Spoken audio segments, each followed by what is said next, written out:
Тюремный срок. В интернете ходит много информации о судимости Криса. Абсолютно разные мнения и почти все придуманные или неправдивые. Что же, я обещал в прошлых частях обзора на Криса найти что-то действительно редкое, о чем не говорили даже на русскоязычном пространстве. Сейчас будем вместе разбираться, за что на самом деле в 2011-м Криса осудили на 3 года условно. Вся информация, которую я дальше расскажу, это прямая речь Криса в ответе на вопрос о судимости одному из комментаторов на англоязычном форуме. Поэтому эта информация будет наиболее достоверной. Итак, пересказываю речь Криса. Кому интересны оригиналы в текстовом виде на английском языке, то пишите в комментарии, я всем отвечу и сброшу ссылку на оригинал. В январе 2011 года его девушка забеременела. Крис хотел заниматься недвижимостью и пойти получить образование в этой области. В мае 2011 Крис сделал предложение пожениться. Девушка отказала, и Крис принял решение, чтобы сын не рос во враждебной атмосфере и лучше паре разойтись прямо сейчас. Через почти месяц девушка передумала и поставила ему ультиматум. Или они женятся, или Крис больше никогда не увидит сына. Крис понимал, что это манипуляции, чувств больше нет, и он отказал девушке. Она сразу же прервала с ним всякие отношения, общение и перестала отвечать на звонки. И Крис долго не мог ее найти, чтобы узнать, как проходит ее беременность и все ли у нее в порядке. Были долгие диалоги и разногласия между родственниками пары, но это ничем не закончилось. Крис решил не нагнетать и дождаться рождения сына, чтобы сдать тест на отцовство и через адвоката добиться видеть ребенка.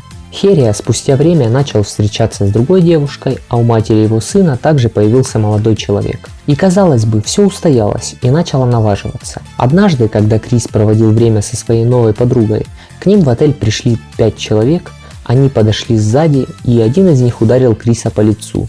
Так как Херия занимался боевыми искусствами в подростковом возрасте, то он смог дать отпор некоторым из пришедших, а затем забежали охрана и силой выдворили нападавших за пределы гостиницы. Крис сначала так и не понял, кто это были и почему они напали. Выйдя на улицу среди ночи, Крис пытался разыскать и дозвониться до своей новой подруги, которая убежала во время драки. Тут к Крису подошли и окружили его около 13 человек, включая 5 нападавших ранее.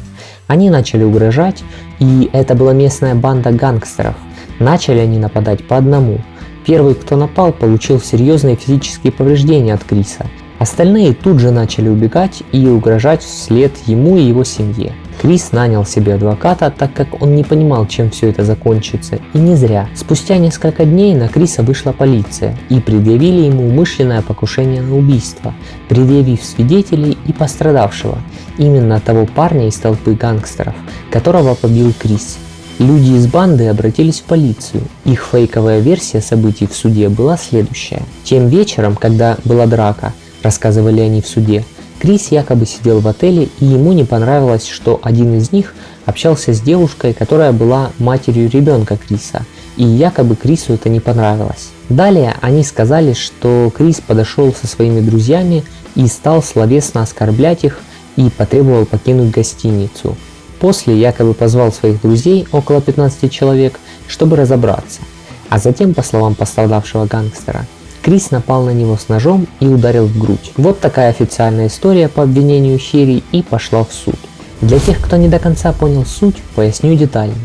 На самом деле, один из пострадавших от Криса гангстеров и был новым парнем бывшей беременной девушки Криса, с которой они разошлись, и теперь, чтобы Крис не требовал свои права на сына после рождения, гангстеры решили прикрыть Криса в тюрьму.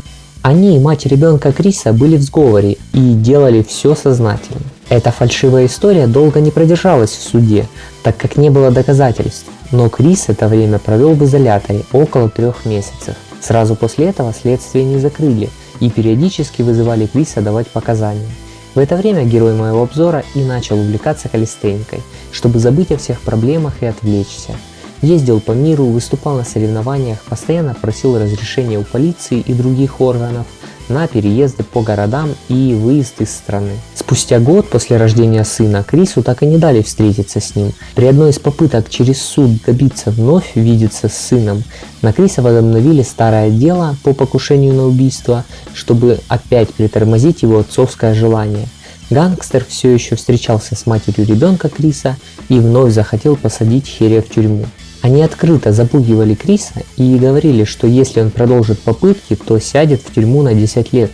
И так дело вели в суде еще в течение 2 лет в полузамороженном состоянии. Все это время Крис активно тренировался, открыл свой зал и начал ездить по миру, представляя США на разных соревнованиях по калистенике с кучей разрешений и допусков на выезд из страны от судов, так как выпускать они его под следствием сразу не хотели. В итоге адвокат Криса смог добиться, чтобы Херия 2 года прошел условный испытательный срок и его дело окончательно закрыли. Что же, прошло 2 года, Криса признали невиновным, было отдано много денег на судовые разбирательства, услуги адвоката и прочее. Крис был сильно измотан на нервной почве, но все эти 2 года он упорно работал над умениями в калистенике и тренировками других людей и открытием зала. У него была огромная мотивация работать и выкарабкаться из этой судебной ямы, и у атлета получилось. Что касается сына, 8-летнего Зена Херии, то Крис через суд все-таки выбрал возможность видеться с Зеном у его матери, и к тому времени она уже не встречалась с тем гангстером, и у нее был реальный страх сесть в тюрьму самой из-за дачи в суде ложных показаний против Херии, поэтому она пошла на уступки и разрешила Крису видеться с сыном. Вот такая вот непростая, но реальная и правдивая история со слов Криса. Напомню, что оригиналы моего рассказа на английском языке вы можете найти на одном из американских блогов, где Крис сам все это описал. Пишите комментарии, кому интересно, я скину ссылку на оригинал. Ставь лайк, если история была интересна, и обязательно напиши мнение в комментариях. А теперь давайте немного переключимся на более позитивные и полезные для нас, спортсменов, моменты. Советы новичкам. Крис советует новичкам следить за регулярностью базовых тренировок и чтобы они были достаточно разнообразны. Это и есть один из ключей успеха. Также он советует сконцентрироваться на технике, говорит, что лучше выполнить меньше, к примеру, вместо 5 выходов силой 1-2 повторения, но максимально идеально. Чтобы достичь идеального выполнения элементов, Крис советует выполнять негативную фазу так много раз, как только вы сможете, пока качество не начнет сильно ухудшаться. К примеру, подтягивание на одной он разучил десятками опусканий тела в висе на одной руке. То же было и с негативными опусканиями переднего виса, когда учил этот элемент. Также советуют ставить промежуточные цели, кратковременные. Не пытайтесь сразу и быстро научиться подтянуться на одной руке. Лучше постепенно от тренировки к тренировке разбейте это движение на маленькие подцели и старайтесь на немного прогрессировать с каждой новой тренировкой. Люди любят быстрые вознаграждения, поэтому большая цель не так вдохновляет, как постоянное достижение кратковременных целей. Вы, наверное, удивлялись, как в своих видео на тренировках Крис проделывал столько много упражнений, и в каждом из них был хорош. Весь секрет заключается в разнообразии. Все его программы в мобильном приложении построены на совмещении круговых упражнений с весом своего тела, дополнительным весом в виде жилетов, гимнастики, штанги и других упражнений. Все это не дает телу привыкнуть, и самое главное, что ваша нервная система не устает и с интересом идешь на каждую новую тренировку, которую можешь построить как захочешь, ведь упражнений и их комбинаций в калистенике между собой просто сотни. О тренировках в компании. Крис считает, что тренировки в компании, в кругу единомышленников смогут задать тот самый нужный стимул, которого нам часто не хватает. Когда ты уже, кажется, не можешь что-то сделать, но видишь, как твой тренировочный партнер еще полон сил, ты просто не можешь не сделать это. О хейтерах Криса Херия. Несложно догадаться, что каким бы ни был Крис на самом деле, чем популярнее становишься, тем больше осуждений получаешь в свой адрес. Я почитал много различных англоязычных форумов, и честно, я был слегка в шоке, так как думал, что хейтеров на западном YouTube пространстве гораздо меньше, чем у нас. Но, как оказалось, несмотря на разную ментальность, национальность, хейт и очернение персонажей присутствуют везде. Кто-то завидует, кто-то искренне считает, что лежа на диване его мнение правильно, и у каждого свои причины. Криса достаточно грязно обсуждают, и самая безобидная тема – это то, какой он плохой, что зарабатывает деньги на своем приложении, одежде и прочем. Это же так глупо. Задумайтесь, когда мы тратим много сил, ресурсов, энергии во время работы, то все должно быть оценено соответственно. Вы же не будете ходить даже на любимую работу бесплатно. Попросту потому, что вскоре вам будет нечего кушать. Задумайтесь. В следующей части я расскажу не менее интересную и малоизвестную информацию о судьбе и развитии всемирно известного проекта ZenX, о том, кто его финансирует и в чем секрет успеха Криса. Ты просто не можешь это пропустить, поэтому подписывайся на канал, жми кнопку колокольчика, чтобы первым получать оповещения о выходе новых роликов уже через неделю. Буду рад твоему лайку и обратной связи в комментариях. Поделись этим роликом с друзьями, которым тоже будет интересна эта тема.